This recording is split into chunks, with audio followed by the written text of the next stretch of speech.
ആണെന്ന് വിചാരിക്കണവരാണ് അധികം ഡെഡ്. അപ്പൊ നമുക്ക് അതിനോടുള്ള ആറ്റിറ്റ്യൂഡാണ് പ്രശ്നം. നമ്മളത് ഓക്കെ കറ നല്ലതാണെന്ന് അറിയണതിൽ സ്ട്രെസ് നല്ലതാണ്, അത് പോസിറ്റീവ് വേയിൽ അതിൻ്റെ ആറ്റിറ്റ്യൂഡ് എടുത്താൽ പോസിറ്റീവ് വേയിൽ യൂട്ടിലൈസ് ചെയ്താൽ ഇതാവും എന്നുള്ളതാണ്. അപ്പോൾ അവരൊരു എക്സാമ്പിൾ പറയണത് 996 നിന്ന് 7 കുറച്ചിട്ട് കൗണ്ട് ചെയ്യാൻ പറഞ്ഞു. 996 നിന്ന് 7 കുറയ്ക്കുക, 989, പിന്നെ 7 കുറയ്ക്കുക. നമ്മൾ പെട്ടെന്ന് പറയാൻ പറഞ്ഞു. അപ്പോൾ നമ്മൾ പെട്ടെന്ന് കണക്ക് പറയുമ്പോൾ നമ്മൾ ചെറുതായി സ്ട്രെസ്ഡ് ആവുന്നുണ്ട്. അപ്പോൾ പറഞ്ഞു അങ്ങനെ ഇടയ്ക്കിടയ്ക്ക് നമ്മളൊന്ന് സ്ട്രെസ്ഡ് ആവണം.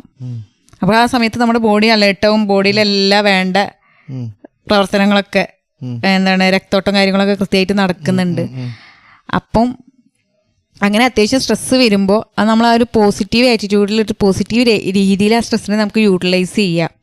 അപ്പോൾ നമ്മൾ ഈ സ്ട്രെസ്സ് ഡേഞ്ചറാണെന്ന് പറഞ്ഞാൽ അതിനെ നെഗറ്റീവാണ് പറഞ്ഞാൽ നെഗറ്റീവ് പറഞ്ഞ് താക്കണോണ്ടാണ് നമ്മളവരെ അസുഖം വരുത്തിച്ച് മരണത്തിലേക്ക് തള്ളി വീട്ടണമെന്നുള്ള